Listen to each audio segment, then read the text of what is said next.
Welcome to the Terrible Podcast with your hosts from SteelersDepot.com, where you can find all your latest and greatest Steelers news. It's Dave Bryan and Alex Kozora, always lit, talking Steelers. And now, here's Dave and Alex.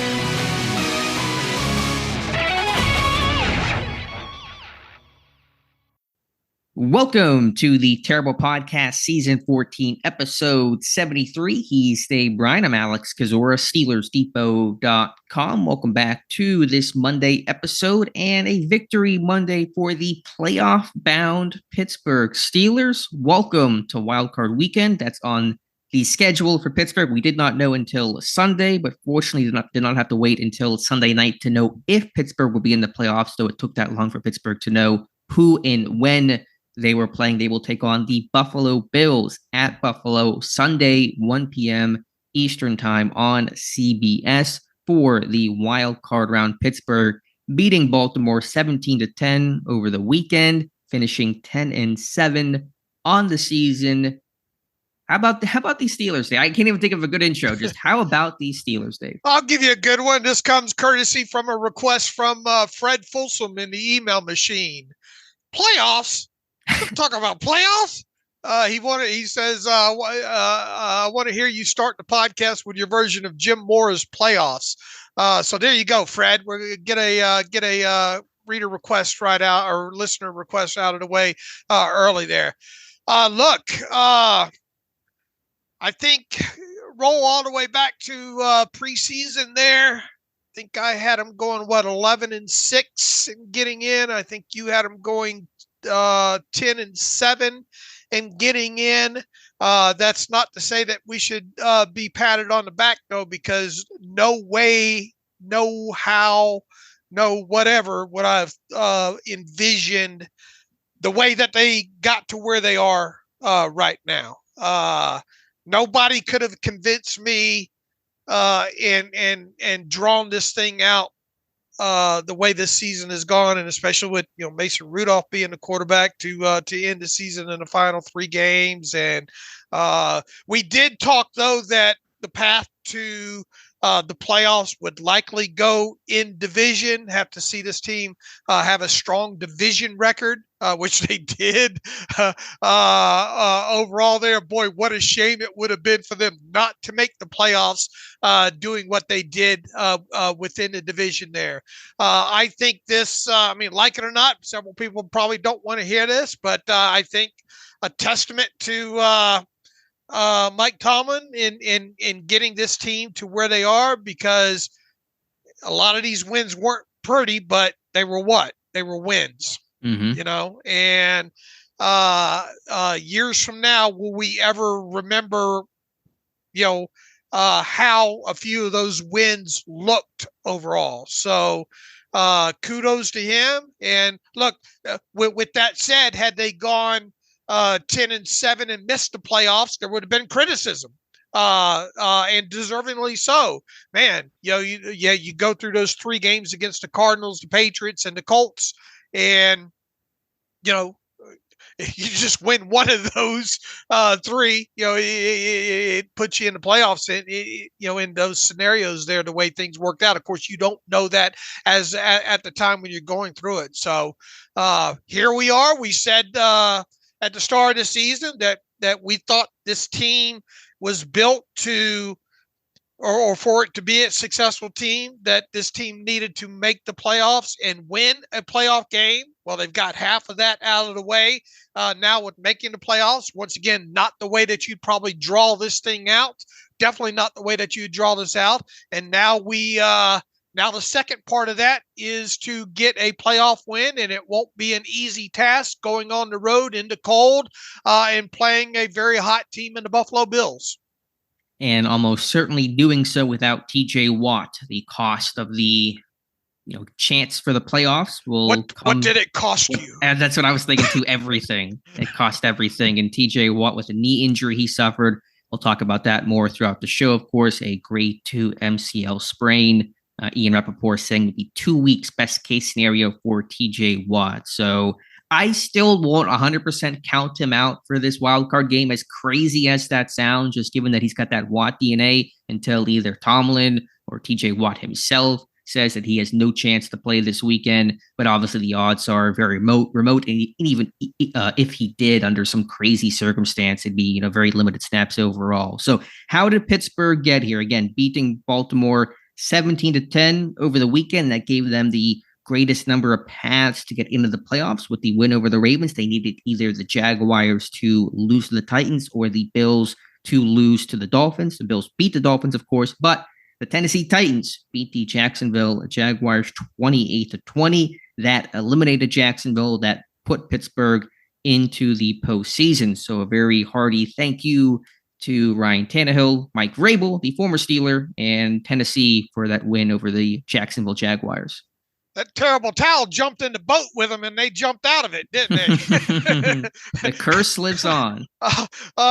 Jumped up and bit me. You're not a Forrest Gump fan. Have you ever watched Forrest Gump before? I have, but not enough to get that particular more obscure reference. You need to sit down over the all-season. That's another movie to add to the list there. Watch Forrest Gump there. A lot of that was filmed in Savannah, Georgia. And we of course, lived in Savannah for 2 years. And anyway, but yeah, I mean, look, Mike Vrabel had me wanting to run through a wall earlier in the week, him talking about getting ready for this last game and what it means to win, even though they were out of it. And look, there's no better feeling, and kudos to the NFL the way they had this. You can say you can get on the NFL for a lot of things. Forcing Peacock down people's throats would be one of them, I think, one of several things there. But man, the fact that they end every season with divisional games, that's something I hope they never get away from for obvious reasons there. And then, part of that being, one of those two teams that end up facing that play within a division usually is out of it, and they would love nothing more than to jump up and beat a team in their own division to keep them out of the playoffs. And but kudos to Mike Vrabel for having that team ready to go, and he certainly did that. And the Jaguars ended up having Trevor Lawrence play, but they still couldn't get it done there. So the Steelers got the necessary help. I had a feeling deep down inside that something was going to happen. Told my wife going into the weekend, I said, they're going to get in. They're going to get in. They're going to find a way to get in. I didn't know exactly how, but they're in. And you can't make noise in the tournament unless you get in a tournament, and they're in the tournament now.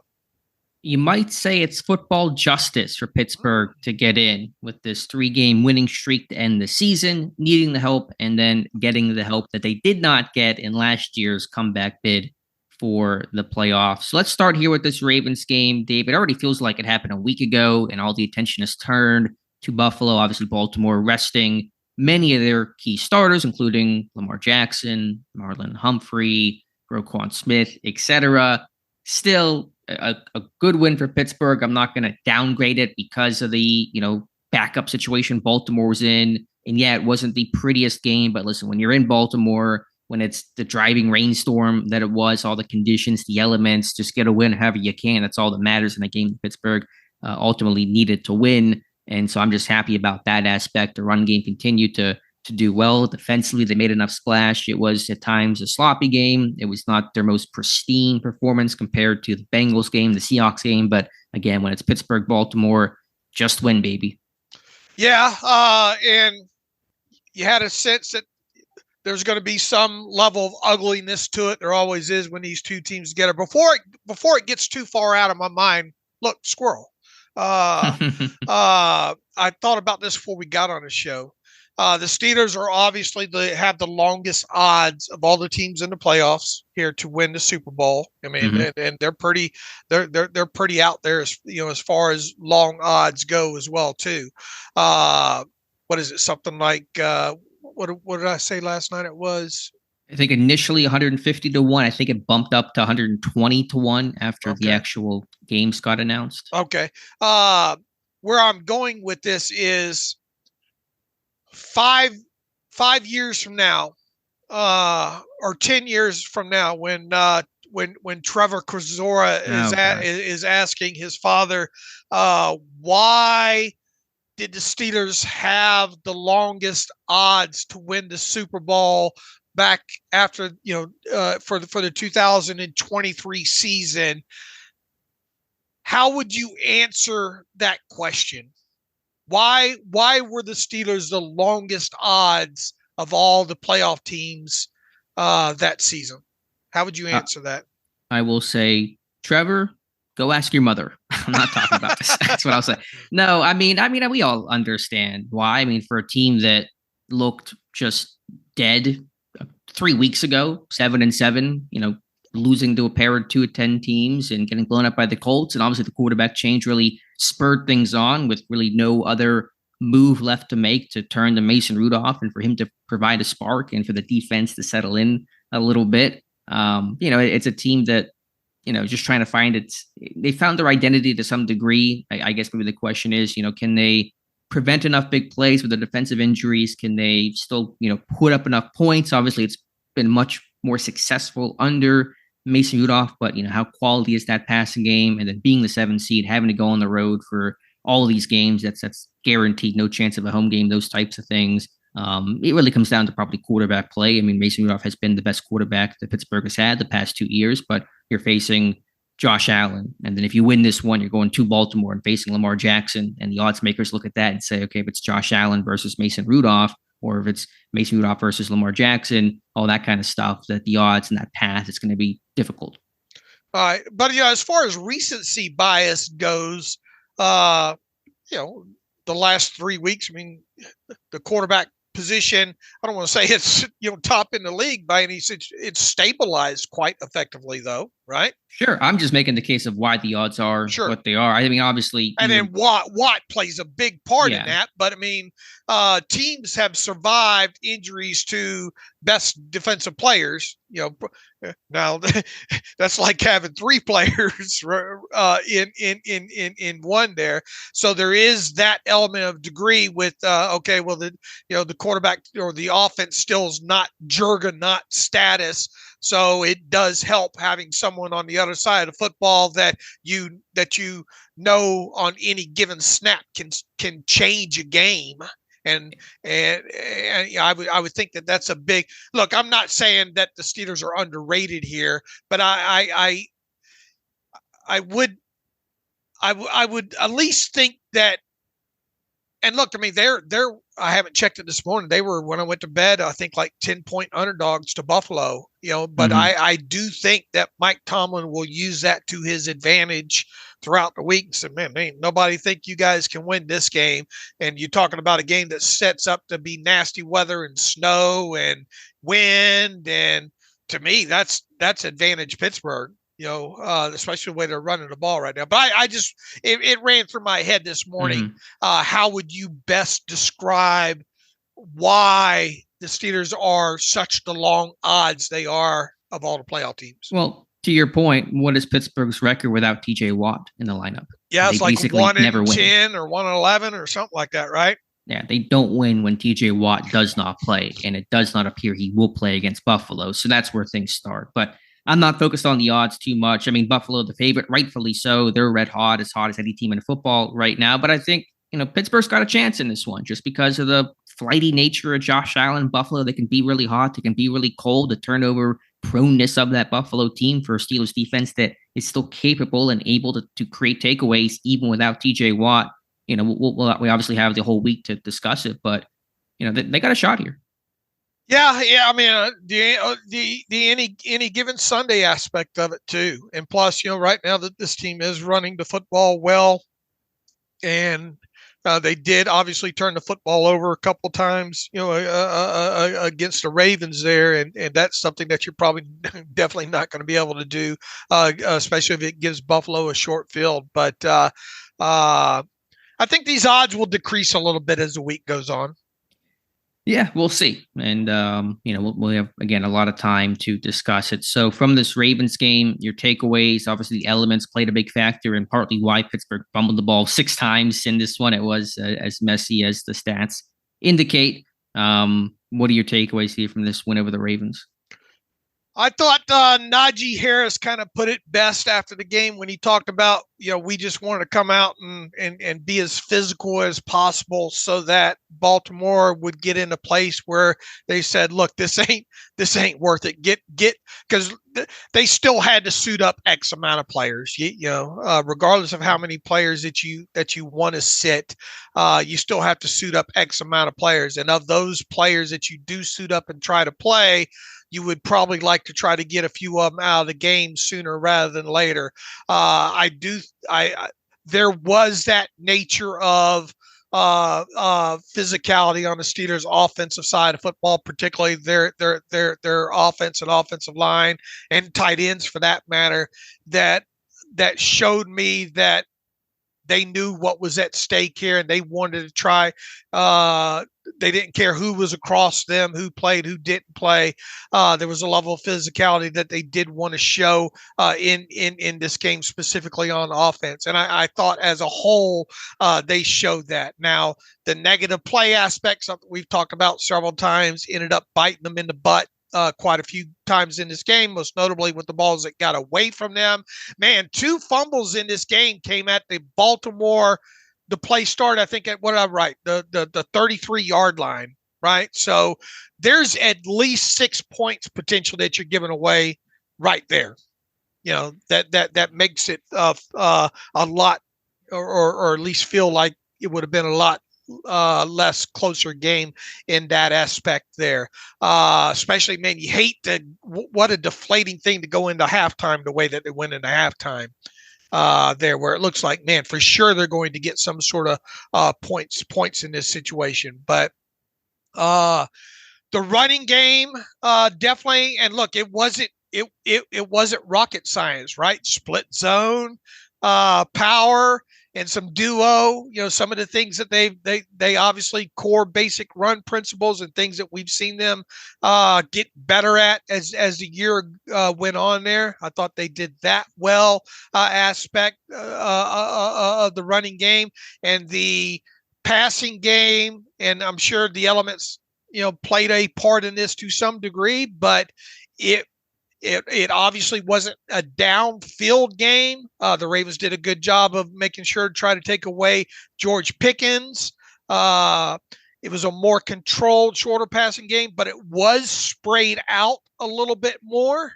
And the big play, obviously, to Deontay Johnson was a game changer. I think during the broadcast, one of the announcers mentioned Mike Tomlin's plan to win basically every and any Steelers-Ravens game of keep it close, hit the big play late, and then have your pass rush close things out. And that's essentially how this game played out. Given the elements and given the personality of Pittsburgh, running the ball 39 times in this one, they've run the ball 85 times the last 2 weeks. You talk about just kind of an old school brand of football. Najee Harris really carrying that load, especially in this game where Jaylen Warren had more ball security issues than Harris did. And so you really leaned into him to try to grind these games out and close out games. They did that against Seattle. They did that against Baltimore in this one. And then, of course, Mason Rudolph, who was not tasked to do too much in this game because of the run game, its overall success. And again, just the elements of what they were dealing with the rain. He was still smart with the football in terms of, passing it, and then hitting that one big play. That one big play is all you need in those close Steelers-Ravens games. A great yak opportunity throw to Deontay Johnson, who did the rest, 71 yards for Pittsburgh to finally get some margin in this one. And so that was the difference in this one. I just thought Pittsburgh, has their identity in terms of that personality of running the ball and then finding those big plays in the passing game and then closing things out with their defense. Yeah, look, and props to Najee. He ran hard again, good yards after contact, and was the more dependable when it came to ball security. Although the first snap of the game had you hold, or first few of them really had you holding your breath there when it came to bobbling the football there. But they and then the Jaylen Warren fumble over there to on the right sideline over there as well. Man, if you would have told me that George Pickens, didn't even have a target in this game. And look, I understand what Baltimore was trying to do, and I understand, not wanting to make stupid decisions. And here's another thing. Kudos to at least to hear Mason Rudolph talk, and I think it was kind of evident on the sideline, a couple of shots as well too. We talked about George. Man, I was sitting there worrying, man, is George going to go through one of his spells there? But I never saw that. Mason Rudolph praised Pickens after the game. I think he understood that what they were trying to do to him. And then even after the Deontay Johnson touchdown this time, George is over there kind of hamming it up with Deontay, and we saw kind of the exact opposite of that earlier in the season, right? Where George is over there pouting. So I think, maybe whatever message Mike Tomlin tried to get to George Pickens, at least for that game, or at least the last couple of games, seems to have gotten through. Unfortunately, there's going to be, when you're that good and can make freaky type plays like George Pickens can make down the field, you're going to get some of that attention sometimes. And everybody and their brother analyst has said that. And I think finally he's starting to understand, look, if I draw two, somebody else is going to draw one. And if we can get a big play and more importantly, a win out of that, then, I might not like it, but I'm going to have to learn to live with certain games like that. And I still think you have to make a more concerted effort to get the football in his hands. Now, look, to his credit, the one time he did touch the ball, it counted, brother, So, but yeah, I think you hit on it. I think they did a concerted effort to take away Pat Freiermuth, who I thought, and I think you thought too, had a potential to have a big game in this one. But maybe the weather conditions, maybe Baltimore said, look, they're going to try to run the ball. They're going to try to get the ball to Pat Freiermuth against, especially in zone in the middle of the field. And if they don't have that, they're probably going to try to take their shots down the field to George Pickens. So those are the three areas that we're going to try to concentrate on. And if they can make plays outside of that, then you can't cover all your bases in one game there. So, but the Steelers were able to make enough plays with the running game, and had the big play to Deontay Johnson there, which was a huge game changer.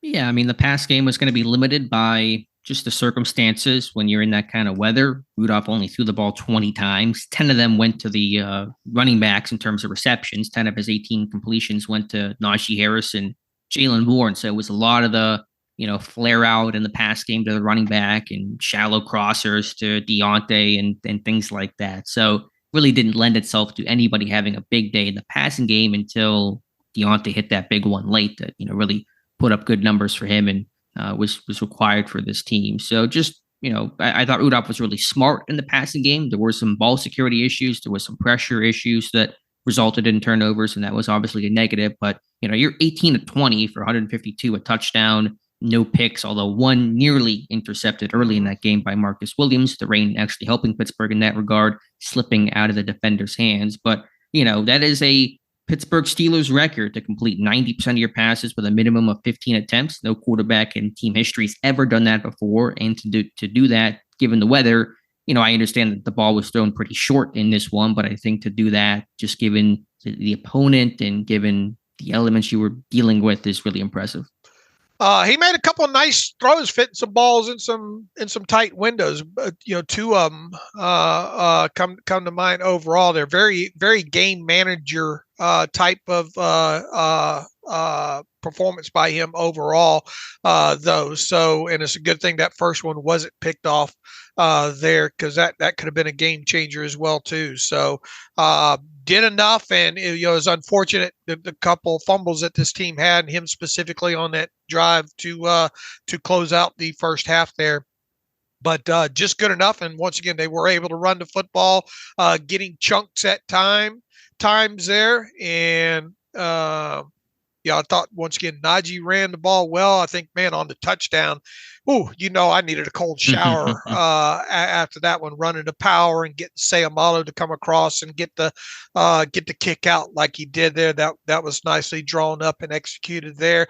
This team went 6 of 15 on third down. That's another key stat in this game. However, we did talk about rolling back from that last game and Mason Rudolph overall on 3rd and long situations there. This team was not good on 3rd and 7 or more against the Ravens. And at some point, especially moving forward in the playoffs, if you expect to win a game or 2 or more, you're going to have to convert some of these 3rd and long situations there. So if there was a negative coming out of this one, it would have been the third down and long 7 or more type situations. And this team just they were determined to try to shoot all their toes off in this one as well. Yeah, 6 fumbles. I tried to find the stat last time. Pittsburgh had 6 of them in a game. I could not research it, but I'm betting it's been a while. And obviously, again, for the millionth time, elements to rain making a big factor in this one. But, defensively, Pittsburgh forcing 2 fumbles themselves and then recovering both, getting that fumble luck and some really good plays there by Mark Robinson, by Eric Rowe. So just, again, team effort, offensively, defensively, finding your identity on the offensive side of the football, establishing that run game, really having that down the stretch has been critical to their success. And then defensively, guys stepping up, and whether it's Robinson, Rowe, just unsung heroes, guys you didn't expect to be talking about in Week 18, really coming up large in big-time moments. What did you, and I haven't had a chance to, I don't think the All-22's out yet. And I haven't if it is, I haven't seen it yet. Probably will right after we get off of this podcast here. And that first deep shot down the left side to Deontay Johnson there, I'm interested to see a couple of angles of that. Did he not find the ball? Did he let up a little bit? Because the ball didn't land too far away from him. Was he expecting it more to his outside shoulder? What's your take on that first one? You knew that he was going to go after him, but that was a 3rd down situation, I believe, wasn't it? It was. Yeah, but anytime you get kind of press situation like that, as we've seen with the middle of the field safety, more times than not, they're going to try to attack that situation, and Mason did. I didn't think it was an awful ball overall. What did you see on that? I want to see another angle to get a better perspective of where that was in relation to Deontay. You're right. It looked like it was close. Like there was at least a chance for him to make an attempt. At least to get a hands on it. Yeah. Make an effort, but maybe the angle was deceiving. Right. Did he potentially maybe pull up lane, because then he came off the field pretty slow to the point where he was the 12th man on the ensuing punt. And I don't want to make an excuse for him. I want to see the replay. I don't think they showed a good or at all a replay of that moment, but it did look curious because it felt like he was in the area. Right. And I'm not, once again, I want to see more angles of this, but in real time and immediately after there, I kind of wondered, maybe he just didn't see it, That's possible. Maybe lost it and all like that. So that was just one play that kind of stuck out in my head there. And obviously Deontay, making the catch and run later in the game was a huge turning point in this game. Yeah, but 71 yards to the house and a great yak ball, similar to the Pickens moment where you take that slant and outrun the defense. So just, giving your receivers a chance to make a play, and Deontay in space can make a play. Connor Hayward, I thought, played pretty damn good overall in this game. He's developed into a pretty reliable guy, especially in kind of that split zone type situation and blocking out in space on that X solo play to Warren over left side. Connor Hayward, I think, is the one that got a nice turn in out there on the edge there. So kudos to him. I thought for them, Dan Moore had his issues, and be interested to look at a couple of those sacks in the game as well too, as far as Broderick Jones maybe needing to start on the inside instead of the outside, just recognition. What'd you see on the sacks? Do you remember them off the top of your head? Yeah, again, I'll have to go back and see. Haven't watched the L22 yet, but just some of those tackles losing the edge and, allowing those DNs to corner. And listen, they played their pass rushers still played in this game for all the backups they had. Clowney was out there. He made his money with his sack of Rudolph, and Van Noy was out there. And those were some of the top leaders. Matty Buque played at least some of this game. We know that he got, was the guy that got flattened by, say, Malu. So the tackles struggled to, I think, protect the width of the pocket. That the interior line did a nice job, at least giving Rudolph some things to climb up into, and some, controlling the depth of the pocket, as O-line coach Pat Meyer would say. So that was good, but I feel like the tackles had some issues with the speed. I think you said this the other day, and I think we kind of both agree Sambo is going to need surgery after the season, isn't he? Yeah, he's going to be one of those guys for sure. Colin mentions in his end of year press conference, or if it comes out at some point later. But dude's a warrior, man. He is. And to lay down not just any D tackle, but Justin Madubuike, who's having a career year, going to get paid handsomely by somebody, probably not Baltimore, it sounds like, but I mean, a dude having a fantastic season to get flattened like that.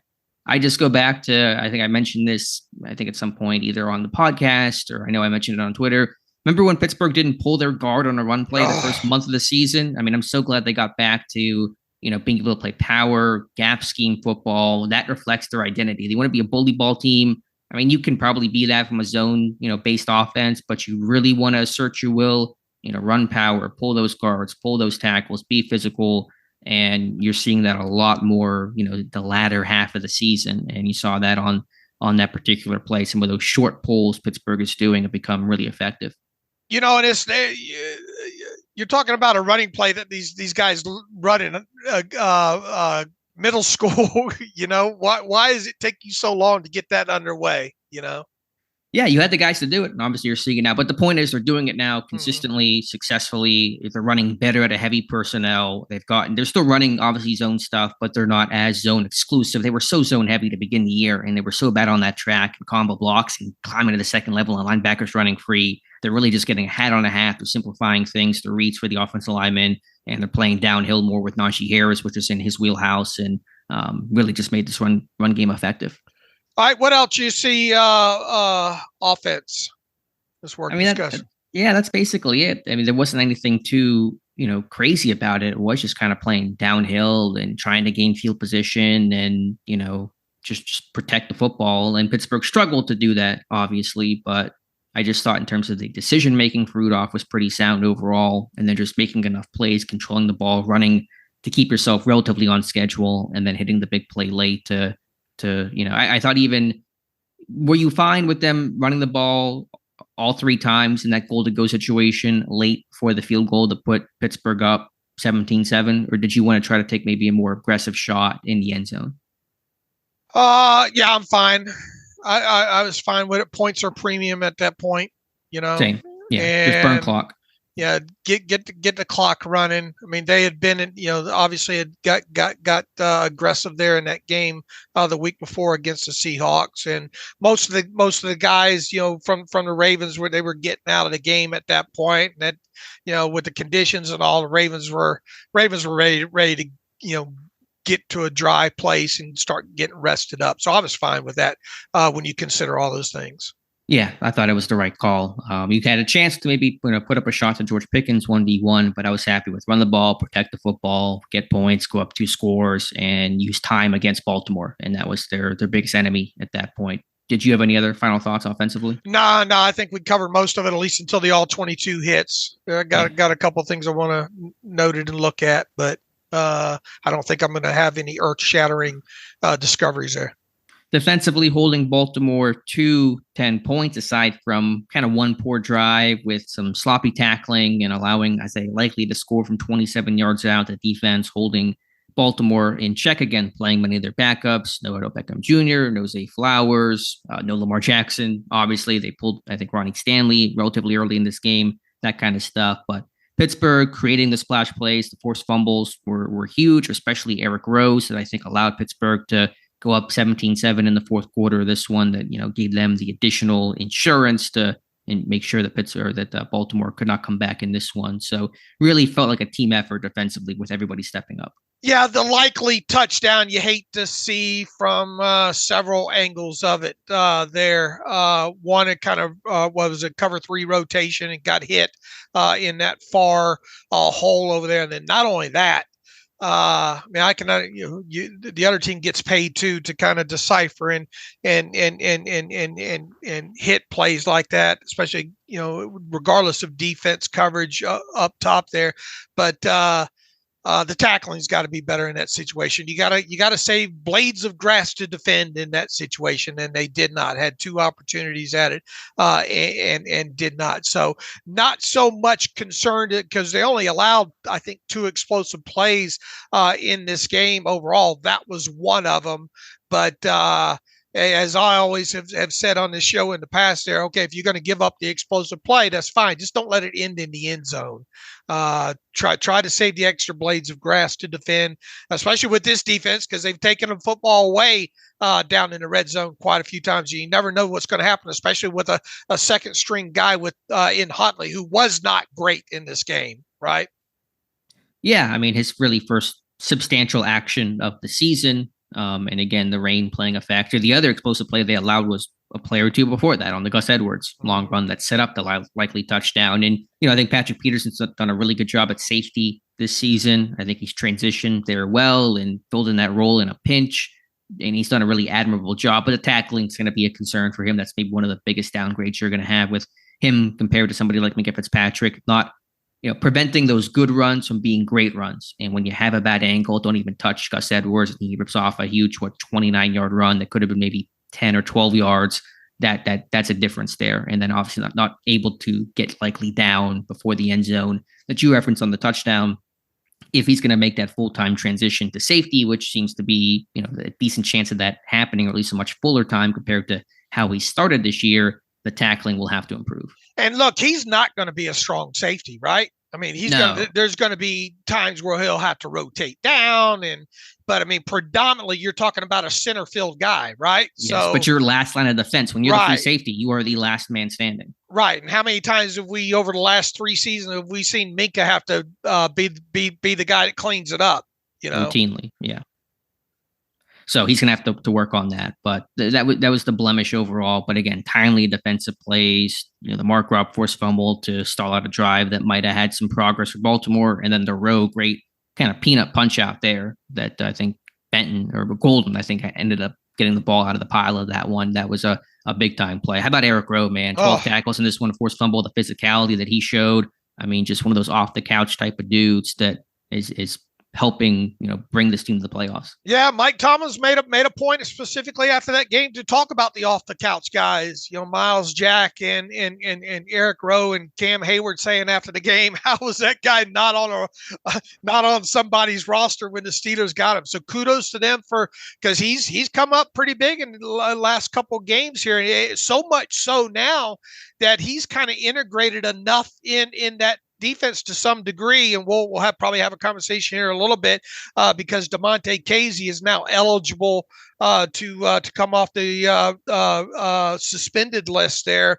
I mean, you got to find a way to elevate and continue to get Rowe involved in this thing, right? And Minkah coming back and all like that. So kudos to Miles Jack and Eric Rowe for their contributions. Especially making what they're making coming off the practice squad. And I know it's a weekly set, they get the bump up in salary there, but for all practical purposes, you're talking about 2 practice squad guys there right now. Sure. 12 tackles, a career high for Eric Rowe. And he's played a lot of football. Not that you want to define a safety by tackles, but he made a bunch of them, and a lot of them close to the line of scrimmage that limited yak. And, again, forcing that fumble was monumental. Yeah, Pittsburgh, the other side of the ugliness of losing T.J. Watt is your safety group's going to look a whole lot healthier. Minkah Fitzpatrick bowing to play in the playoffs, and so he should be good to go in this one. Damontae Kazee off suspension. We'll see on Trenton Thompson. So how exactly they divide up the labor, I'm not quite sure. Obviously, Minkah's going to start and, I presume play free safety. What does that leave Patrick Peterson? Will Rowe remain the starting strong safety? I think Kazee probably a dime defender, 60B in those packages. That's going to be his role. I don't know exactly how it's going to look, but you have options now, which Pittsburgh has not had for several weeks. Yeah, and especially against a team that's probably going to try to push the football down the field in the air to some degree. We'll see how much weather plays into that at Orange Park, but Orchard Park. But lay out to the folks what we think may or may not happen when it comes to KZ this week, because obviously he's not on the 53-man roster right now. And on top of that, he's got to come off of that list and go somewhere. So I would expect the Steelers to get a ask for and receive a couple of day roster exemption when it comes to him being the amount of games that he's been out. But by the end of the week, they're going to have to make a decision with him. What's that going to look like? Yeah, it could go a couple of different ways. They will have to activate him or release him, but I assume they're going to activate him and use him in some capacity in this wild card game. So my first thought was Blake Martinez with Landon Roberts back, and you have Walker and Elevate Jack and Mark Robinson there. I don't think there's really a role. Martinez is not going to dress in this one, so I imagine he's the first name I thought of whenever I thought about potential corresponding roster moves to get Casey back on the roster. Yeah, possibly him or maybe Trenton Thompson, right? That's possible.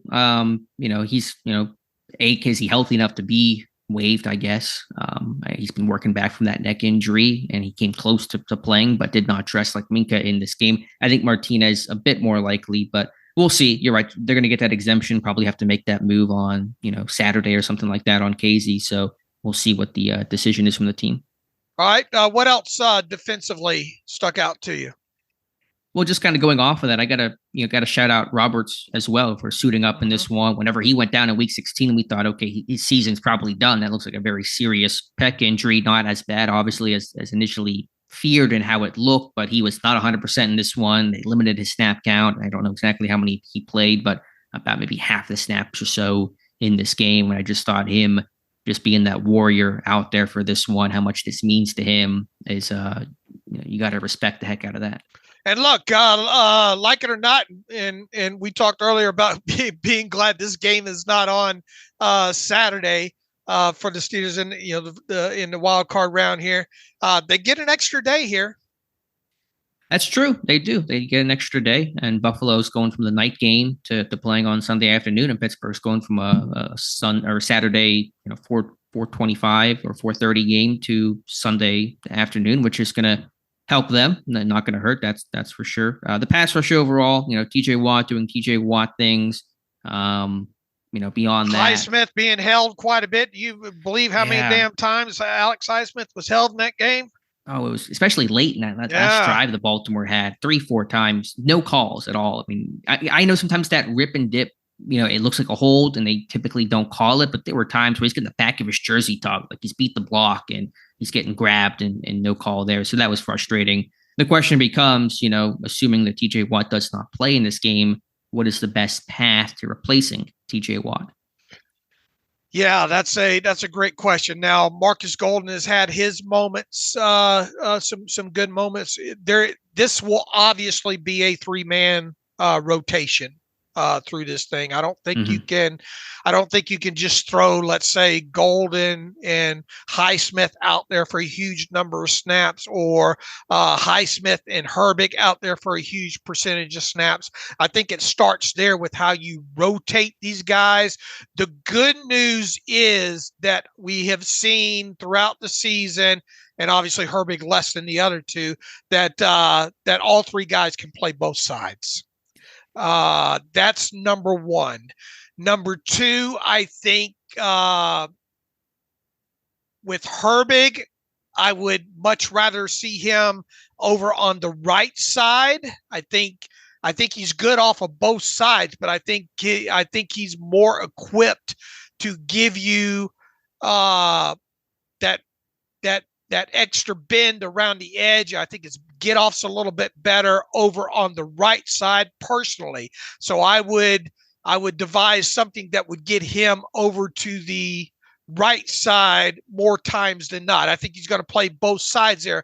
I think with Golden, I think he's a better run defender on the right side, and I think he's a slightly better pass rusher on the left side.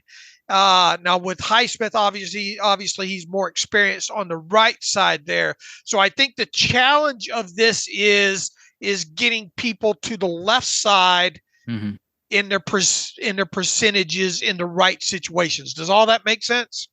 It does, and that's a good point on Herbig. All three of his sacks this year came as a right outside linebacker, correct? I believe so. There I was believe the so. one against the Rams that was right side. The other one against the Bengals, he dropped into coverage and then he ran in, but that was still Sure. right side. And then the one against Seattle was from the right side, beating the left tackle Charles Cross.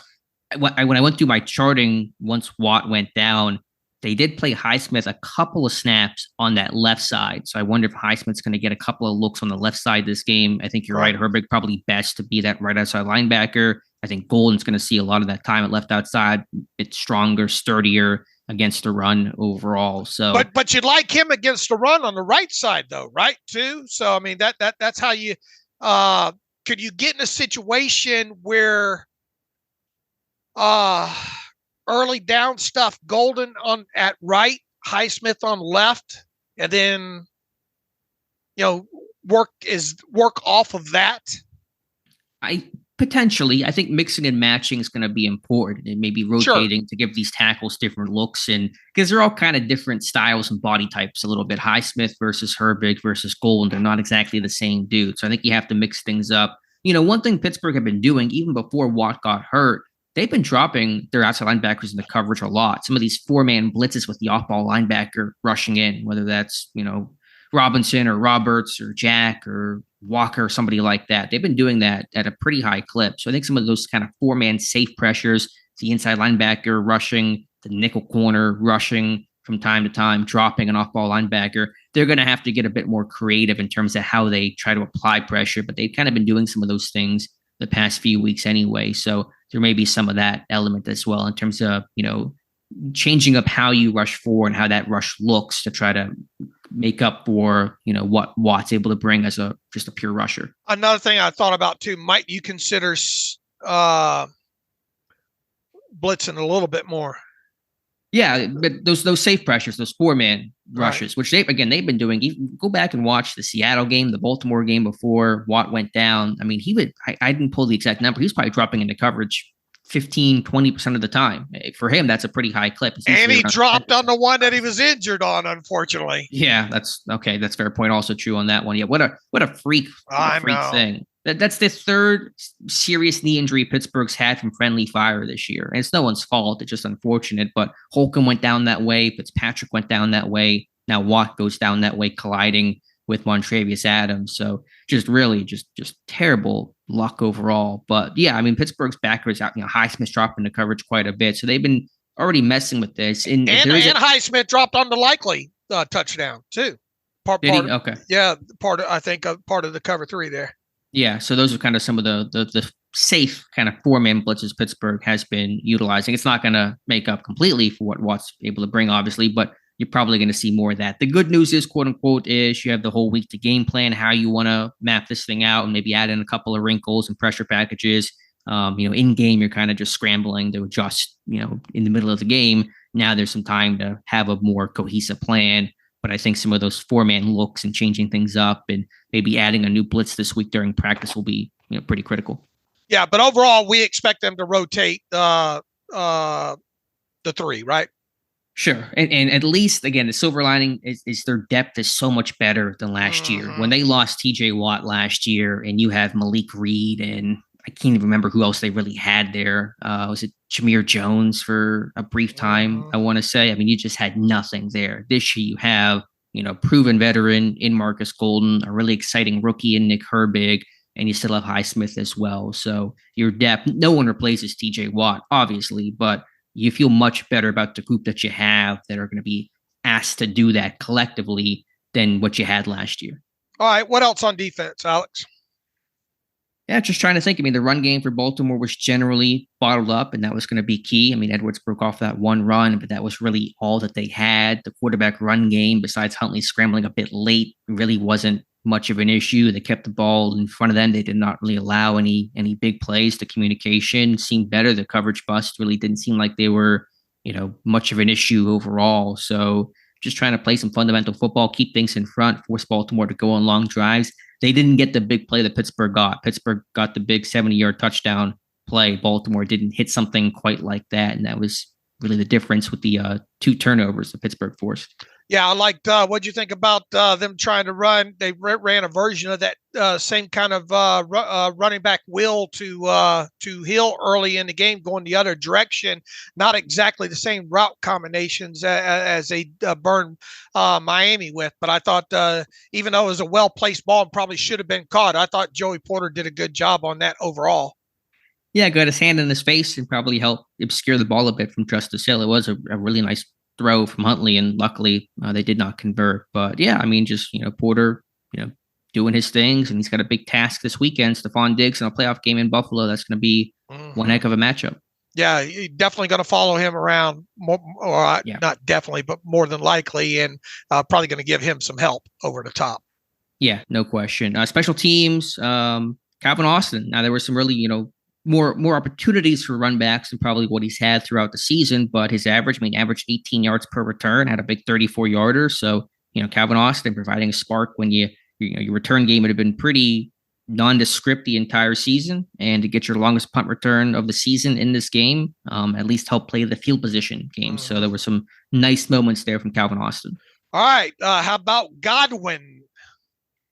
Yeah, the smartest play you'll see, man. I wish Pittsburgh could have gotten points off of that at the end of the half that you referenced. That would have probably made that play even more memorable and notable in recapping this one. But what happens is that kickoff after the likely touchdown, the ball kind of dies right near the sideline, but still in bounds. And so Ikwubuke ran out of bounds, and then while still touching the sideline, grabbed the football, which is actually an illegal kick. It becomes considered a kick out of bounds, even though the ball never went out of bounds. But because you're out of bounds while touching the ball, that's considered out of bounds. And so it's a penalty that brings the ball to the 35-yard line. Just you've seen that play before. I posted a clip of the Packers that have done that many times over the years. Randall Cobb was one of those guys that always kind of exploited that weird quirk and loophole in the rules. But it was fun to see because I hadn't seen that play in a while, and it is truly one of the smartest plays in football. That's kind of too. He had to measure that thing up.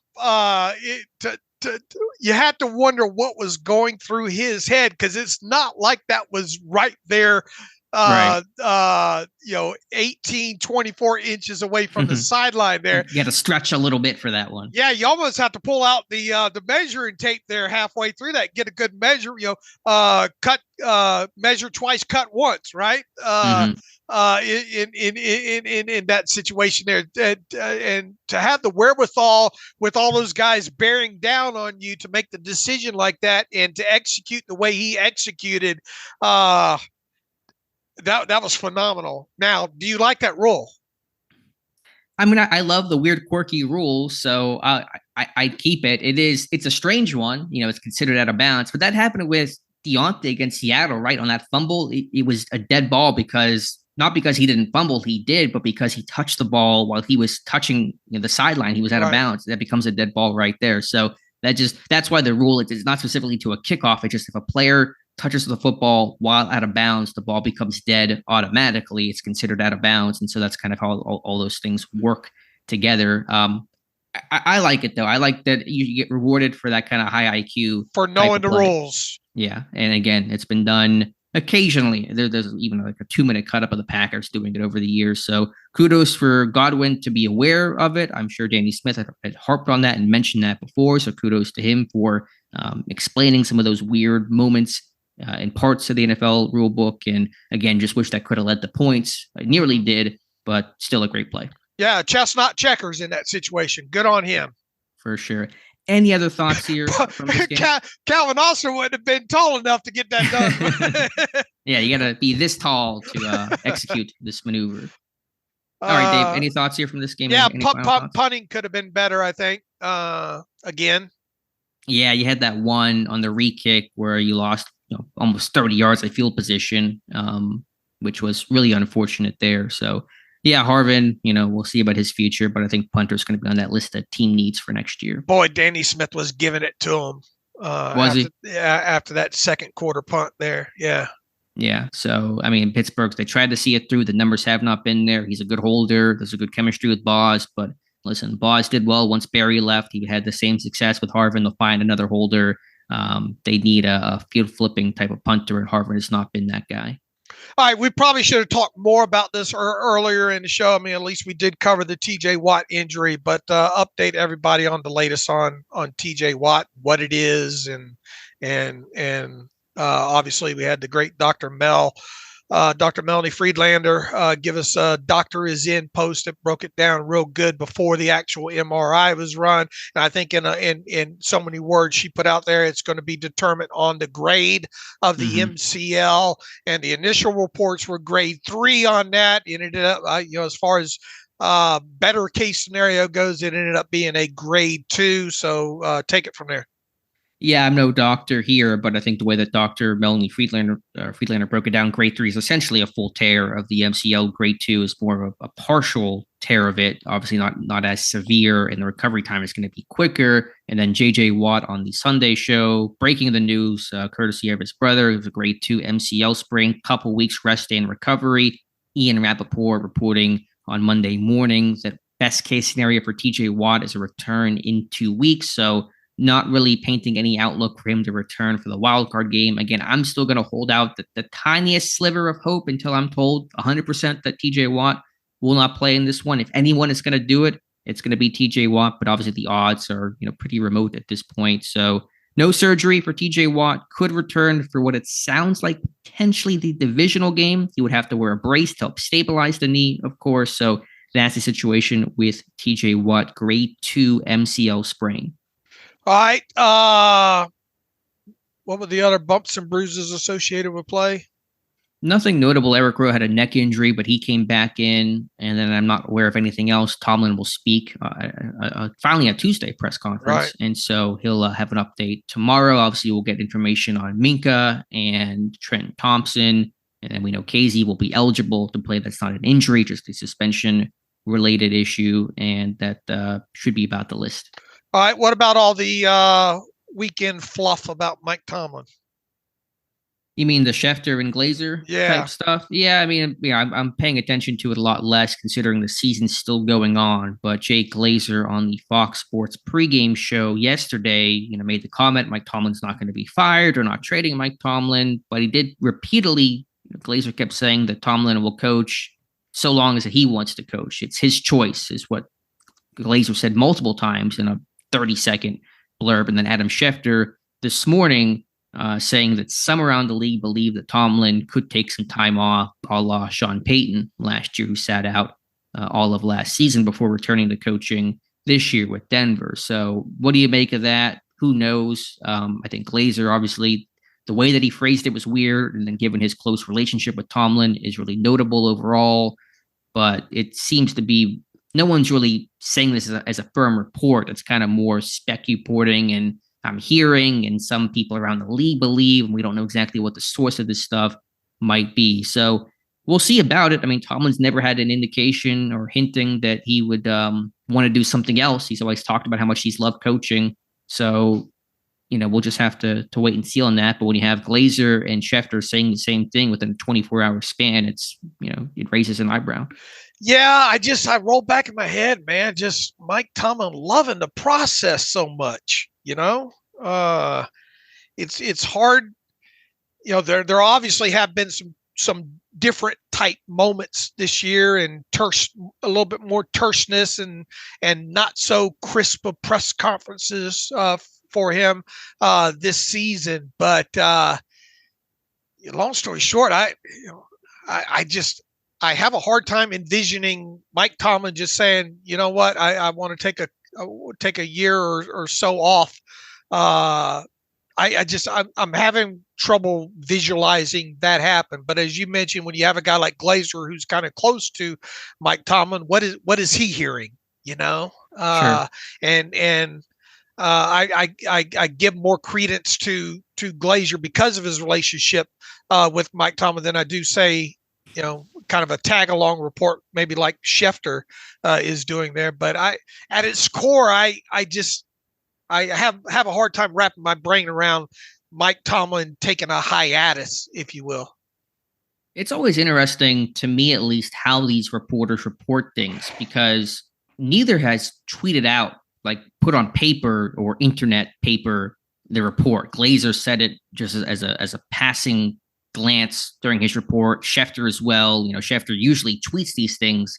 It'd be a huge story if Mike Tomlin were to step away for a season or something like that, or even considering that. So for Schefter to not even, to my knowledge, at least tweet it out, but only just mention it was interesting. I thought, just in the way that he framed it. Is he that confident in that, or didn't want to make it a huge headline more than it is, at least in Pittsburgh circles? I don't know overall. I mean, listen, the guy's been coaching for 17 years.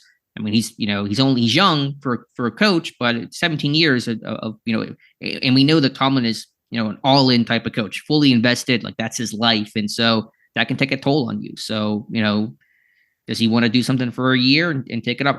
I don't know. These are things to talk about once the season ends. Fortunately for Pittsburgh, their season is not over. And so the focus is really on, for Tomlin, and I think for us, it's on the team. And we'll talk about Tomlin's future afterwards, but it's something to file away. All right. What about the quarterback reports over the weekend? I'm trying to think about even what they were. What are you referencing? The Pickett still the franchise quarterback. Yeah, for 2024. Yeah, that was a report from Rappaport, and I think Tomlin in an interview with ESPN referring to Pickett as still their starter. I mean, okay, let's start here. We would be shocked if anybody but Mason Rudolph is starting against the Bills on Sunday, correct? True. I mean, there's no way that Tomlin can go back to Pickett at this point. Not at right any now. Point this playoff run. No, barring injury, this is sure. Rudolph's ride, it feels like. So let's start there. And then you talk about next year. The team still, according to Rappaport, having full faith in Pickett to be the franchise guy. We'll see. I mean, it just feels, again, we're going to talk about quarterbacks so much this offseason, about Pickett's future, about Rudolph's future, about external options, draft, or agency trade, all that kind of stuff, that I'm not even putting my head in that space right now, because I know I'm going to live there for the next 4 months as soon as Pittsburgh is eliminated, which could be in as soon as a week from now. But, we'll see. Just the report is that they still believe in Kenny Pickett as the franchise guy. All right. So at least we passed it along, and we'll leave it at that then. So Pittsburgh facing Buffalo on Sunday. Your initial thoughts, impressions of that matchup? At its core, I don't mind it so much, to be honest with you. Now, look, they had an injury to one of their the Bills did to one of their wide receivers, right? Yeah, Gabe Davis with a knee injury, and he's their speedster. He had that big 98-yard touchdown against Pittsburgh last year. I don't know his status going forward. The injury seemed to be relatively, serious, but I don't know. I don't have an update on his potential status for Sunday's game. And while while the Bills as a whole have played a lot better the last several weeks and all like that, and all, Josh Allen still has his moments, right? The kind of head scratcher type situations there. And if the weather is snow, if it's a snow game with some wind in this thing, I think that plays to the Steelers' favor. Now I will tell you what, the Bills have been able to, with their running game, looks a lot better, and they're dangerous on the ground as well too. But the Steelers' run game obviously has come around as well too. Long story short, right now I'd hammer the +10. I'll tell you that. I don't think by the time we get to by the time we get to kickoff of this thing, I think that line will have shrunk more to probably 9 points, maybe even 8.5. I don't know if it'll move that much there. But I don't think, it doesn't feel like the Steelers should be as big of underdogs as they are. That's my takeaway there. Now, what would you rather have had happen? Play Buffalo in a snowy, windy game, or play Kansas City in like an ice bowl. Mm-hmm. It's going to be like 0, I think, in Kansas City next weekend. With the way their receivers have played, and we say every week, well, this is the week Kansas City gets their offense on track, and it hasn't happened there. But then you got the aspect. Now, look, both quarterbacks are mobile and all like that. Mahomes does the more freaky stuff, obviously, the way the Steelers have been. And look, Buffalo's back healthy at tight end. So I think both teams give you issues obviously at the tight end position, something the Steelers have struggled with this year. And then you look at the wide receiver position. Diggs is automatically Diggs with Buffalo. You know, you much probably would rather face the Chiefs wide receivers than you would the Bills wide receiver, Diggs type situation there. The running game, Pacheco's done some nice things for Kansas City this year, and obviously the Bills running game has come around quite nicely there. I think when you look at Buffalo specifically here, though, I would be and am tempted to hammer +9, +10. Yeah, I get that. I'm probably with you. Would I rather face Kansas City? If you made me choose, and I'm always the be careful what you wish for. And we saw Kansas City, they've always had success against Pittsburgh, but their offense is not nearly as potent as it's been. I'd probably rather face KC. Buffalo is red hot. They've won 5 straight. They beat some really quality opponents, but none of that really matters. I'm just focused on they're playing Buffalo. What does that matchup look like? And my first thought and impression is, I know the focus will be on Josh Allen, and we think about Buffalo. We think about, okay, Josh Allen, Stephon Diggs. But as you said, Dave, that ground game is really good in Buffalo. I mean, it was not good a couple of years ago, but James Cook's having a fantastic season. It's a top 10 rushing offense in basically every category. And that defense, too, is really underrated. And they've lost some really big pieces. Matt Milano early in the season with a severe leg injury. Trey White tore his Achilles, months ago. But they are still the 4th-ranked scoring defense. They held Miami to 14 points in this one, shut them out in the second half, despite losing more people. Dodson, one of their linebackers, had some other guys go down as well. So I know the focus is on Josh Allen, the big plays, what he can do, and understandably so. But to me, Buffalo's run game and their defense really get overlooked. And then when you do talk about Josh Allen, as you said, he's going to make some plays against Pittsburgh. There's no question about that. He's a freaky dude. I mean, he makes some plays that you just go, okay, nobody else in the league can do that kind of stuff with this combination of size and power, athleticism, etc. But he can make some really ugly plays as well. 3 turnovers against Miami, 2 picks, a fumble, and then the end of half debacle where he threw the ball short of the goal line. They run out of time, don't come away with points. So we know Allen will make some big plays against Pittsburgh. How many negative plays can Pittsburgh force against Allen? The closer you get that ratio to 1-to-1, obviously the more of a chance you have to win this game. Look, if Josh Allen comes out and plays one of his better games, it's going to be extremely tough. It's going to be last year, which was 38-3. Right. Extremely, extremely tough. Now, if he makes some mistakes in this game, and he has had some moments, some head scratchers throughout this season, if you get that version of him, and then obviously if you can take the football away a couple of times in this game, it's going to be hard. He is a guy though that will hang in the pocket a little bit as well too. So when you have a pass rushing situation like the Steelers are in with potentially without T.J. Watt, if you can get him in some of these 3rd and long situations, and he is a guy that will flush a little bit, right? As well there too. So I think Look, to me, the onus is more on the Bills in this game just to make sure they get it done, because once again, everybody's going to be expecting them to run the Steelers out of the stadium, I think there. So the Steelers are playing, hey, we're in the tournament, house money, house money type situation there. So I expect most of the talk to be on what can Josh Allen in that running game. That Shakir put up some nice six receptions, 105 yards against the Dolphins, and plus their tight ends are playing pretty well. They got Knox back, Kincaid's a weapon with them as well too. To me, it comes down to how well Josh Allen can play in this game and how well the Bills running game. You got to go into this thing as they do every week, trying to shut down the run. That's first and foremost, and then.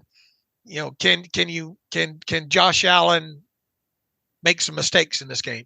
Yeah, and can you manufacture some of those mistakes with some pressure? I thought Allen was making those mistakes, at least the second pick, I think. I mean, they covered well. Miami did. They plastered. Allen rolls to his right and then gets some pressure and just flings the ball downfield, and it gets picked in the end zone.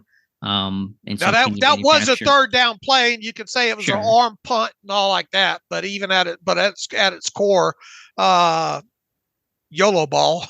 Yeah, for sure. I mean, the first one, there was some miscommunication against the blitz. I think Miami was running cover zero and the receiver broke in and Allen thought he was going to sit. It led to the pick. They've had some issues against cover zero. So I'm not saying Pittsburgh will necessarily do that. There's a scary proposition to that, but I think you're going to see Pittsburgh dial up some blitzes and kind of force, in the wind. And they're calling for snow later in the day. I don't know if they're going to get it earlier in the day, but the forecast can obviously change. But I think you're going to send some pressure and kind of force Buffalo to make some on-time decisions between quarterback and receiver. They've struggled to do that.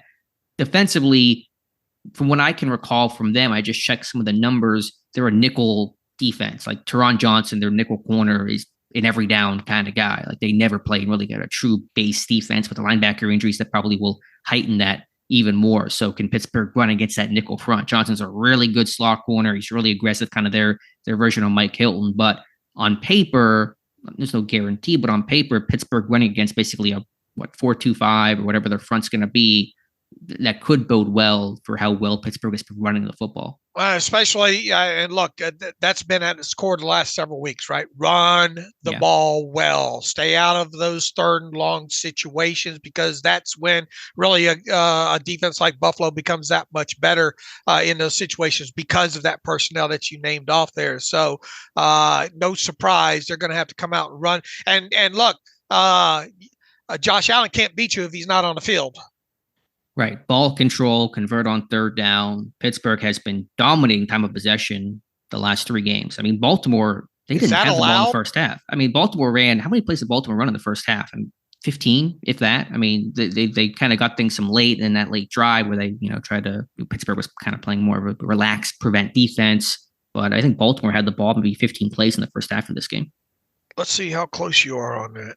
I mean, you had the fumble, I think, in there from Robinson that took away that drive. I think that was the first half. So, I mean, my charting was very short in the first half. I just remember, doing that and realizing, okay, these drives are 3 and out and fumbles, 2 plays in, that kind of stuff. Yeah, 22 plays in the first half. Yeah, a small number. And also just one note for the defense.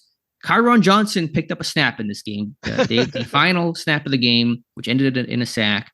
That means Pittsburgh has played 33 people on defense this year. Not the record. They played 34 in 2021, but they played 33 people on defense this year and still found ways to win down the stretch. And that just, again, speaks to the full team effort. We had 33 guys pick up at least one defensive snap. And so injuries and just everything kind of went crazy this year, but you found a way to still win games. I would like to see your Kyron Johnson and raise you a Spencer Anderson on the offensive side of football. Spencer got 1 snap in this game, and quite honestly, he's got 2 on the year, and this was his first really true offensive lineman snap, because he came in and played right guard in for James Daniels on the final kneel down. Why did Daniels not go in, do you think? Is he okay? Okay? I just think they get him out of there, okay. And maybe to get Anderson, I don't know. This snap went a lot better than his other one, right? Because that one was a whole disaster against Baltimore. Remember? That was a tackle eligible, right? Yeah, where they got flagged or something, and they screwed the whole thing up there. So this one went a lot smoother. Right. So there we go. What about some stats of the weird from this one? Oh, man, that's a good point there. T.J. Watt, this one, less weird. It's kind of been talked about a lot, but T.J. Watt, NFL sack leader, 19 of them, 3rd time in his career. He's led the NFL in sacks, the first player in official league history. I'm going to get really smarmy about this. Deacon Jones unofficially did so 5 times, leading the NFL in sacks, but since sacks became official in 1982, T.J. Watt, the first to lead the league in 3 separate seasons. What else do I have here? Deontay Johnson from 2021 to 2023 once went 113 straight catches without a touchdown. He has 4 touchdowns in his last 21 receptions. So just kind of how football works. What else do we have here? My favorite one I did not mention yet is that Pittsburgh this year, Dave, went 9-2 in 1-score games, 9-2 in 1-possession games. Since Mike Tomlin was hired, they are 98, 61, and 2 in 1-possession games. That's the most games, the most victories, and the best winning percentage in such games in the NFL. So yet again, Pittsburgh finding a way to win it close like they do every single season under Mike Tomlin. Objectively, where do you come in on Defensive Player of the Year? I just have a really sinking feeling it's still going to go to Myles Garrett. I mean, I think, I don't. You don't? I don't.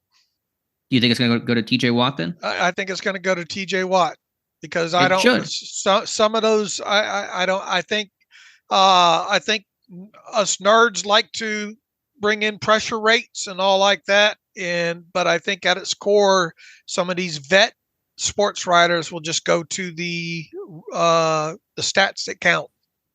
Yeah, my concern is less about somebody looking up a PFF grade and using that to dictate. But I think throughout the season, the narrative has been Myles Garrett's the best defensive player in football. The Browns have had a really good defense this year, right, and they're in the playoffs. And with all the injuries they've had offensively, that's my thought of where Garrett's going to get the nod in terms of the perception of it all. Just, okay, he's the best defensive player on a really good defense, and he did have a good season. So, and he is a very good player. Well, I'm not taking anything. I mean, he's a very tough guy to defend for sure. Sure, phenomenal player. Now he's only had one sack since week 12 and did not play in the finale here. Had 14 sacks on the season. That's not even top 5 in the NFL. So we'll see. Should it go to T.J. Watt? Absolutely. Will it? I'm still cynical about that happening. It's one of the two, though, right? Yeah, I mean, you got Micah Parsons. I don't think Parsons has had enough buzz to do it. I mean, I think guys like Roquan Smith and Fred Warner should get more consideration than they ultimately will, but I do think it's either going to be Watt or Garrett. I mean, Deron Bland had another interception, but he's been burned at times. I don't think he's just known enough to get that kind of recognition. So short answer, yeah, I think it's either going to be Watt or Garrett. All right, we got a couple of weeks. The odds have really closed between it, where bettors are thinking it's going to be Garrett or Watt. Who is Garrett's still technically the front runner right now? I think so, yeah. For whatever, it's not worth much. And this Max Crosby as well. I do want to shout out Max Crosby. He's a fantastic player. All right, Dave, what am I missing?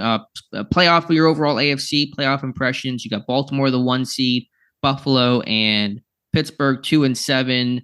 There's a Kansas City and Miami, I think, right? 3 and 6. Yeah, here's a read off here. Baltimore, your 1 seed. Buffalo, your 2 seed. Kansas City, your 3 seed. Kudos to the Houston Texans for turning that thing around there. Boy, what a young quarterback can do. And Stroud, very impressive. They've got something there. Cleveland, Houston's the 4 seed. Cleveland's the 5 seed. Miami, the 6 seed. And obviously the Steelers, the 7th seed there. When Baltimore clicks, specifically on the offensive side of the ball, they're tough. Very, very tough. Lamar Jackson he's so hard to defend. Outside of that, as I tweeted throughout the season, kept asking not only myself, but everybody who will listen, who is the best team in the AFC, maybe outside of Baltimore?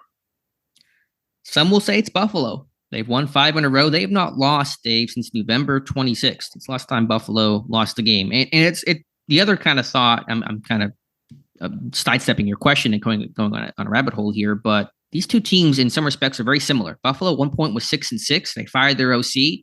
And it felt like they were done for, and then they rattled off 5 straight wins to go 11 and 6, capture the 2 seed. Pittsburgh, they were 7 and 4. They dropped to 7 and 7. They fired their OC prior to that, but they had fired their OC at one point mid-season, and then won 3 straight to get in the playoffs on the final day of the season. And then now they're facing Buffalo, so they're not obviously 100% the same type of team. Quarterback, offensive explosion, that kind of stuff are different. But I just think the overall path they have taken is interesting. Then, of course, the head coaches were college teammates, like William and Mary and Mike Tomlin and Sean McDermott. So a lot of funky looking parallels between these two teams.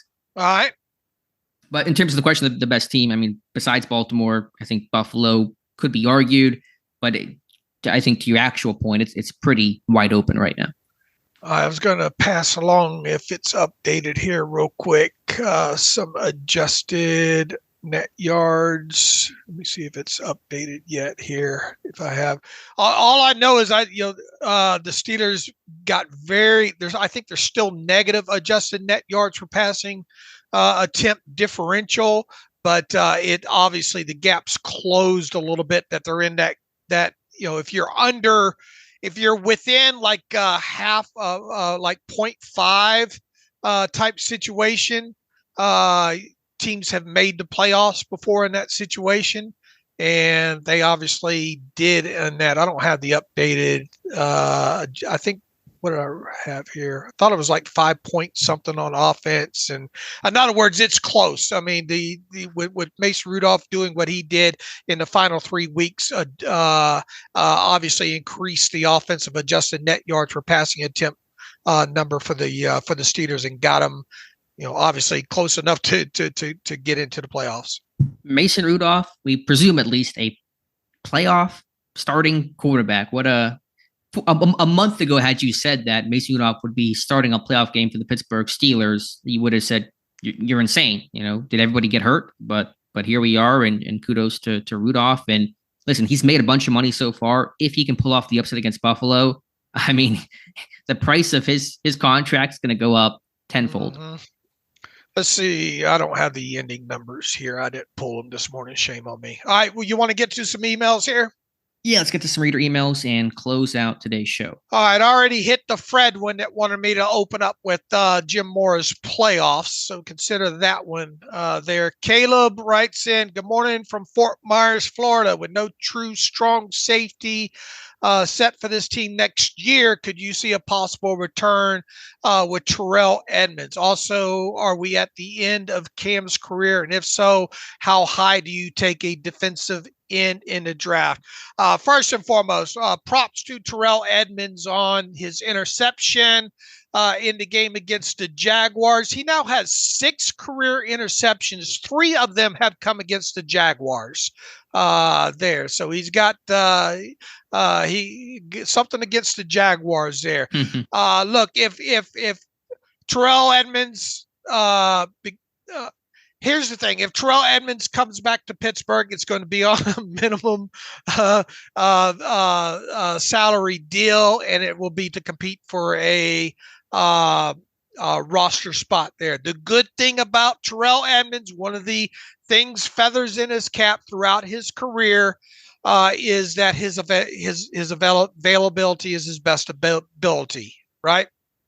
And he's still pretty young. He was young coming out of Virginia Tech. I don't know exactly how old he is, but maybe mid to later 20s. Yeah, I mean, it's going to be a name. You can find a lot of guys that can wear that strong safety type of hat. So, I don't want to call it dime a dozen, but it's not the most difficult role to fill. But there's an opening there for sure. And Eric Rowe may come back, and, he's older and not guaranteeing anything. But and I think this team has to get faster defensively, and Rowe's not going to provide that. But, I get it with the Edmund suggestion. So we'll see. Long story short, would you be floored if Terrell Edmunds signed a veteran benefit contract with the Steelers during the offseason to compete for a spot? No, not at all. Right. That's where I'm at, and I think that's where the discussion ends with him. As far as Cam's career, we'll see.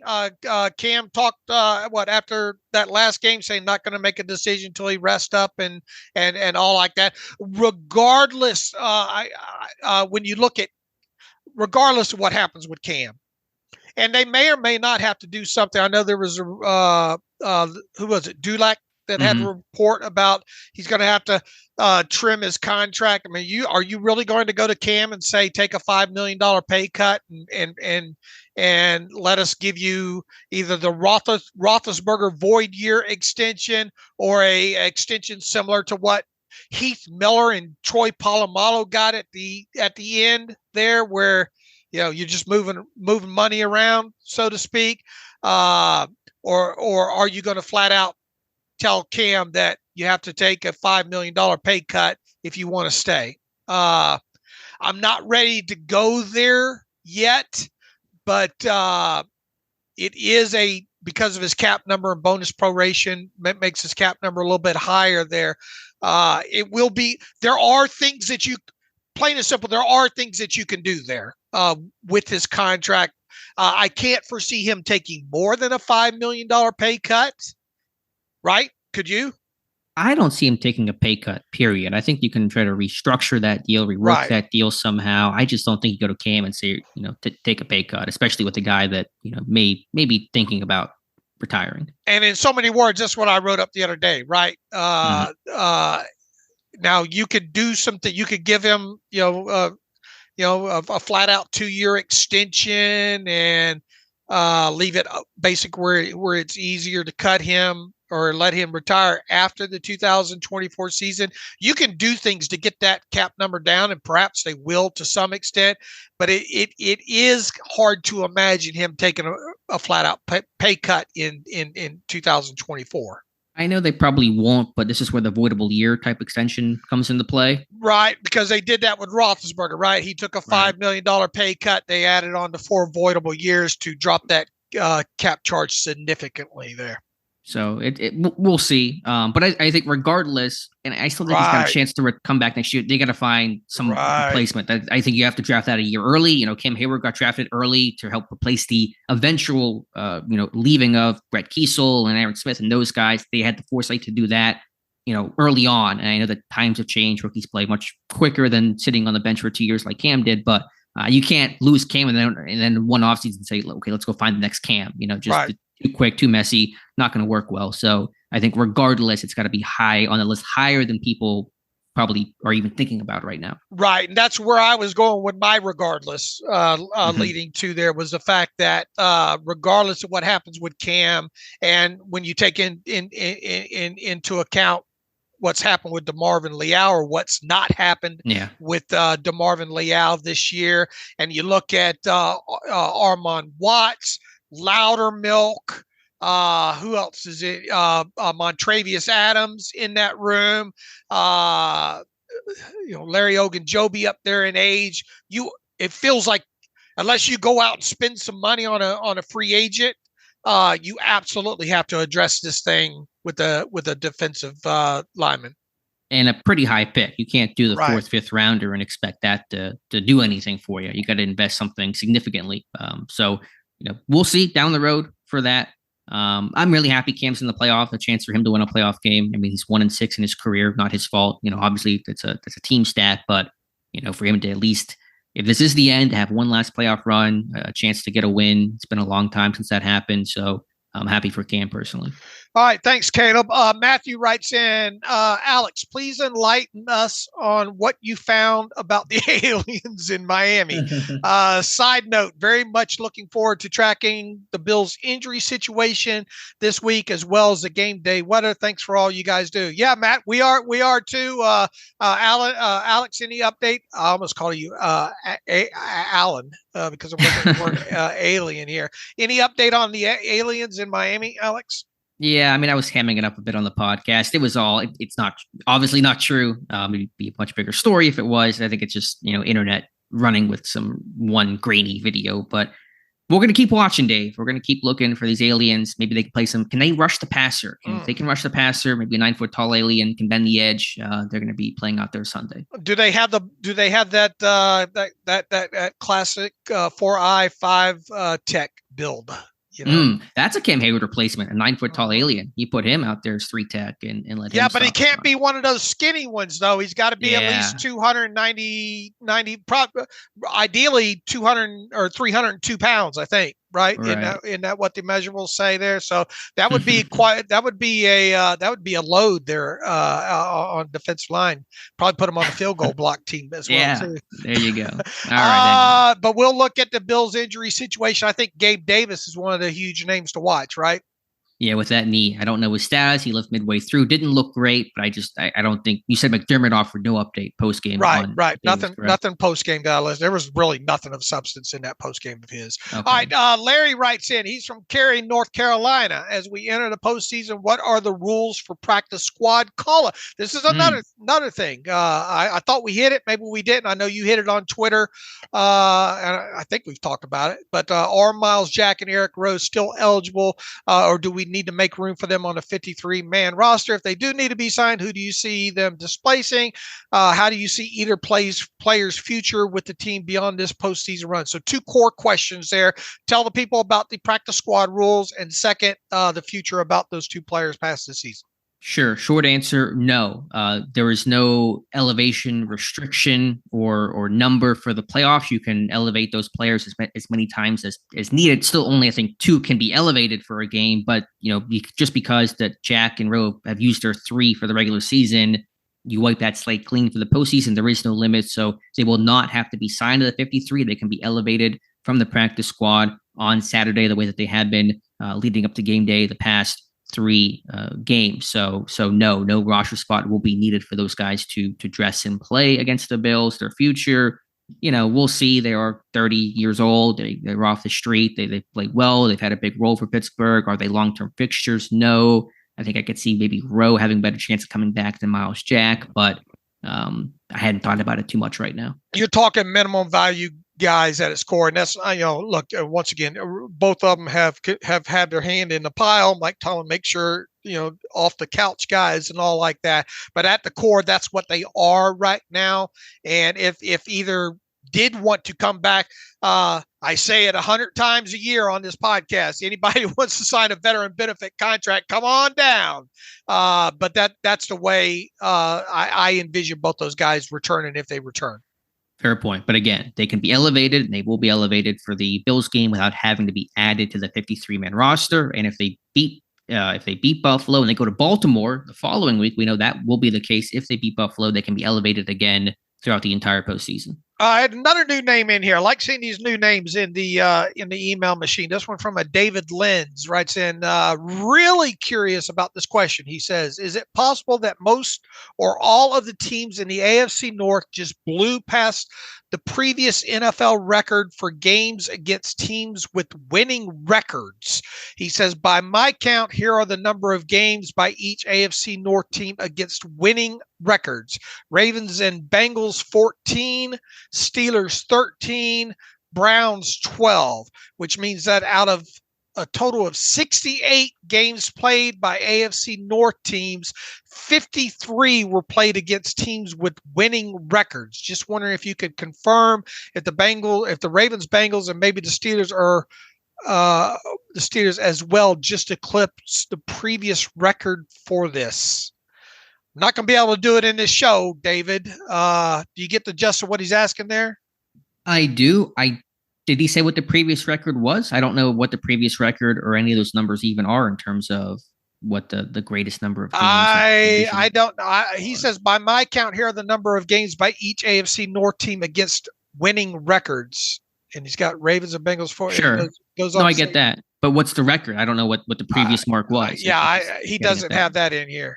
I mean, I will say, I think the stat that's been out there is the entire AFC North was above 500. And so that number is influenced by how they all finished together. What the first division that all went above 500 for the first time since like 1935, something insane like that. So, and Pittsburgh went 5-1 against the AFC North, which is a really remarkable stat overall. Still really weird. They went 5-1 against statistically the best division in football in like 90 years, and they finished 3rd in the AFC North. Just go figure there. So in terms of the records, I don't know, but obviously a very competitive division. It's one reason why that number is what it is.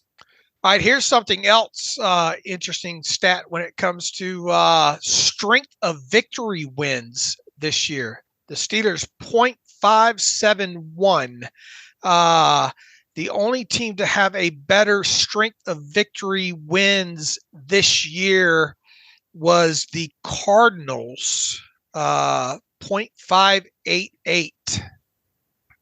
Okay. Not sure what to make of that, but interesting. Just a number, Yeah, just a good number stat. to throw out there. Fred Folsom writes, oh no, I already got Fred wanting the playoffs thing there. Dan Devlin writes in, hello again. I forgot to ask question regarding Ravens' final field goal attempt. Oh, real quick. And it's buried in my email here. Someone asked on the Deontay Johnson touchdown. Mm-hmm. Was asked if I think Deontay fault started, and I went and looked at it. there's a little lean in there, but I don't think it's egregious enough. In other words, did you? I didn't pass that along to you. I didn't pick up on it.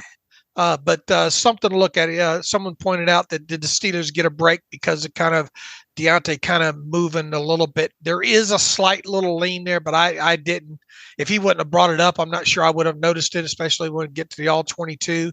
There, we'll see. But I just want to make sure I bring that up. Something for you to look at here. Okay. Dan writes in, hello again. I forgot to ask a rules question regarding the Ravens' final field goal attempt. As the field goal team was setting up, the Steelers called a timeout with about 15 seconds left. I thought the field goal attempt would be considered offense, and with the offense substituting, should the Steelers have been allowed to match substitutes? It did not matter, but I was curious. This may have actually run out the clock. My plan was to only ask about Godwin Igwebuike, any rules related to questions but he may be busy this week, so I'm relying on you fellas. So I think we cleared up the Godwin thing, Dan, earlier in the show there, why specifically that was allowed on that kickoff there. You get what he's trying to ask here with the final field goal attempt. As the field goal team was setting up, the Steelers called timeout with about 15 seconds left. I thought the field goal attempt would be considered offense, and with the offense substituting, should the Steelers have been allowed to match substitutes? I'd have to go back and watch it. I'm not entirely sure what he means. He's saying Pittsburgh called a timeout because the Ravens were putting their field goal unit on the field, and Pittsburgh felt like they weren't able to match that quickly enough, and so they had to burn a timeout because of it. I think that's where he's going. Okay. I'm not sure. I'd have to go back and watch it to refresh my memory of how all that went down. Yeah, I don't know the exact. I mean, I imagine if you're substituting like that, as the reader's referencing, the defense, gets a chance to match that. So I imagine that they would, but I don't know for sure on the ruling, and I don't remember the exact situation that you're referring to. Yeah, I'm trying to recall a situation in my head, and I can't there. So maybe something else for us to look into there. Tyler Armis writes in, defensive back room, all hail King Henry. He says Steelers just clinched right before sending this email, so this question may be answered by the time you read it or at some point earlier in the podcast. But with Minkah coming back, Casey set to return from suspension, and Rowe playing such good ball right now, how do you see the DB rotation working out right now? Pat Pete obviously has to give up the safety spot with his poor showing of tackling, but does he come off the field? Kick Wallace off? Question mark. It feels like Wallace has been playing well, he says, because we haven't heard his name much, but maybe your tape study says otherwise. Regardless, I'm happy to be talking playoffs and thankful for you guys. It'll be my first postseason with you guys, and let's hope it's a fun one. Thank you, Tyler. We talked obviously earlier in the show about defensive back room. What's going to happen there? Pat, Pat, Pete, safety, what's all going to happen there?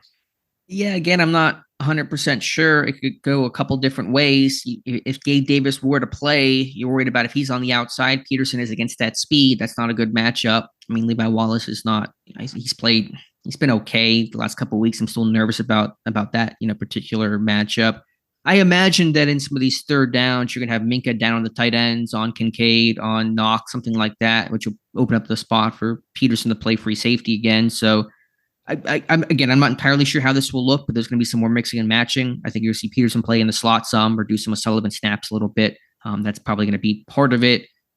I don't know how much outside time he'll see. It could be some, but I think you're going to see some rotating, some movement, Peterson wearing more hats, and I do think in those third down obvious pass situations, you're going to have Minkah shadowing probably Kincaid or Knox the way that he would take on a Mark Andrews, playing kind of that slot role where Peterson can then become a free safety again.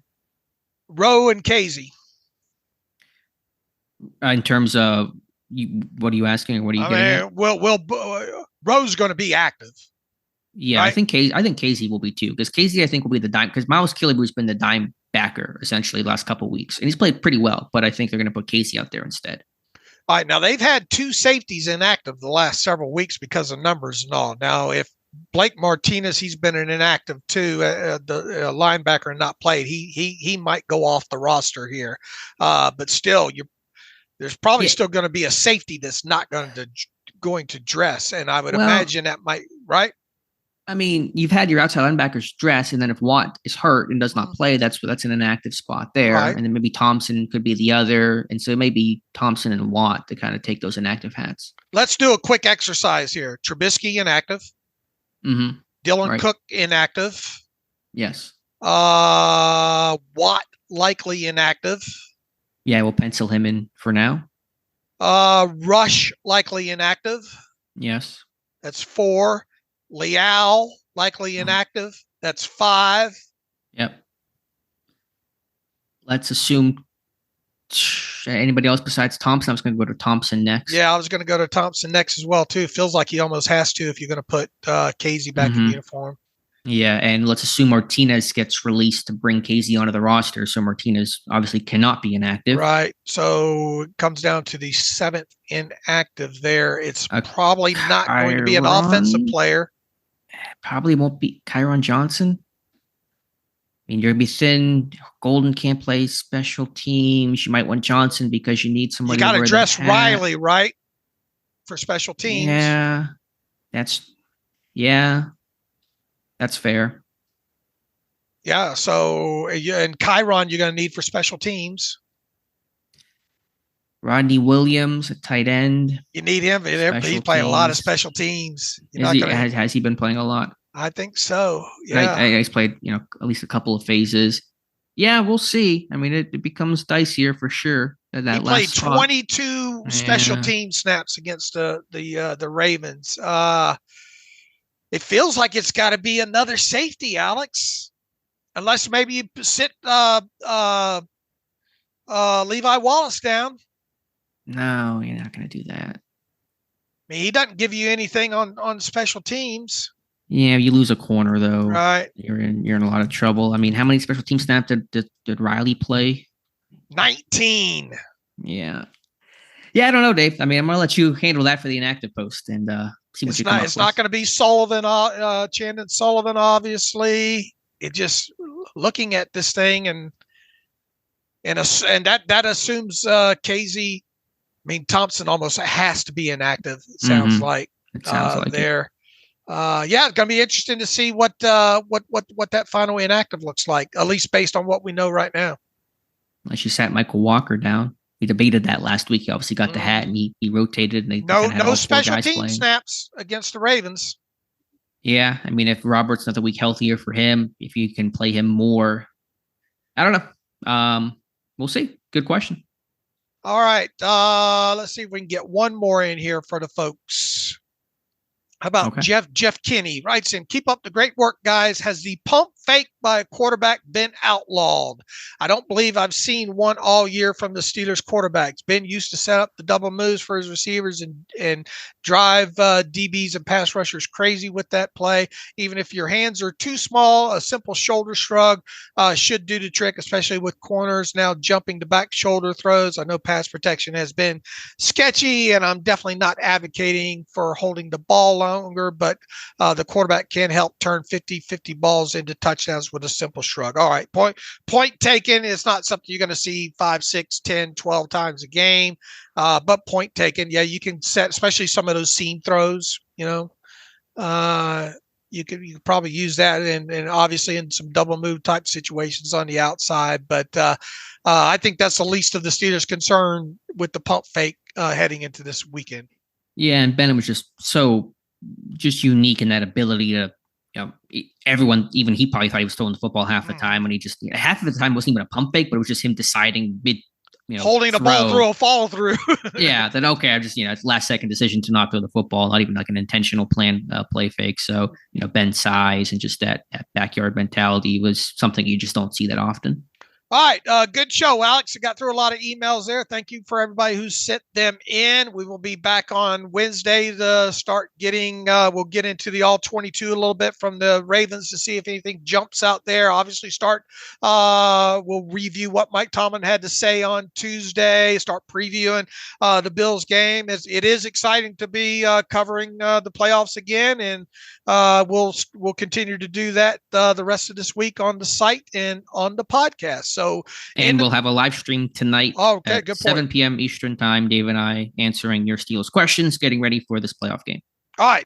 You can follow me on Twitter/X at Steelers Depot. Follow Alex at Alex_Kozora. Follow the show at Terrible Podcast. Email the show, theterriblepodcast@gmail.com. If you like what we're doing, want to donate to the cause, SteelersDepot.com. Hit the donate button. Upper right, navigational bar. Also, if you'd like an ad-free version of the site, you can find that on SteelersDepot.com by clicking the ad-free button in the navigational bar, either on the mobile app or on the web platform. So until Wednesday, great show, Alex. Enjoyed it. As always, thanks for listening to the Terrible Podcast with Dave and Alex.